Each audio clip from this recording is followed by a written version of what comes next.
നമസ്കാരം. ഇന്ന് നമ്മൾ പ്രാക്ടീസ് ചെയ്യുന്നത് അർദ്ധമേരുദണ്ഡാസനയാണ്. മേരുദണ്ഡാസന പ്രാക്ടീസ് ചെയ്യുന്നതിന് മുമ്പ് ചെയ്യുന്ന ഒരു പ്രിപ്പറേറ്ററി എക്സസൈസ് ആണ് അർദ്ധമേരുദണ്ഡാസന. ഇതൊരു ലൈവ് യോഗിക് ആസനയാണ്. ഇത് പ്രാക്ടീസ് ചെയ്യുന്നതിന്റെ ബെനിഫിറ്റ്സ് എന്തൊക്കെയാണെന്ന് വെച്ചാൽ, നട്ടെല്ലിന് കൂടുതൽ ഉറപ്പും ബലവും കിട്ടുന്നതിന് ഇത് പ്രാക്ടീസ് ചെയ്യുന്നതിലൂടെ സാധിക്കുന്നു. നട്ടെല്ലിന് നല്ല ഫ്ലെക്സിബിലിറ്റി കിട്ടുന്നതിനും അർദ്ധമേരുദണ്ഡാസന ചെയ്യുന്നതിലൂടെ സാധിക്കുന്നുണ്ട്. ബാക്ക് മസിൽസിനെ കൂടുതൽ സ്ട്രെങ്തൻ ചെയ്യുന്നതിനും ഈ യോഗിക് ആസന ഹെൽപ്പ് ചെയ്യുന്നു. High blood pressure, back pain, നട്ടെല്ലിന്റെ ഡിസ്കിന് തകരാറുള്ളവർ ഈ യോഗിക് ആസന ചെയ്യരുത്. അർദ്ധമേരുദണ്ഡാസന എങ്ങനെയാണ് ചെയ്യുന്നത് എന്ന് നോക്കാം. ആദ്യം സ്ട്രെയിറ്റ് ആയി കിടക്കുക. കാലുകൾ രണ്ടും ചേർത്ത് പിടിക്കുക.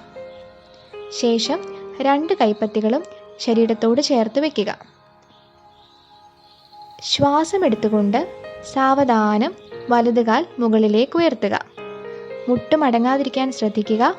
അതിനുശേഷം എക്സ്ഹെയിൽ ചെയ്തുകൊണ്ട് വലതുകാൽ സാവധാനം താഴ്ത്തുക. ശേഷം ശ്വാസം എടുത്തുകൊണ്ട് ഇടതുകാൽ മുകളിലേക്ക് ഉയർത്തുക.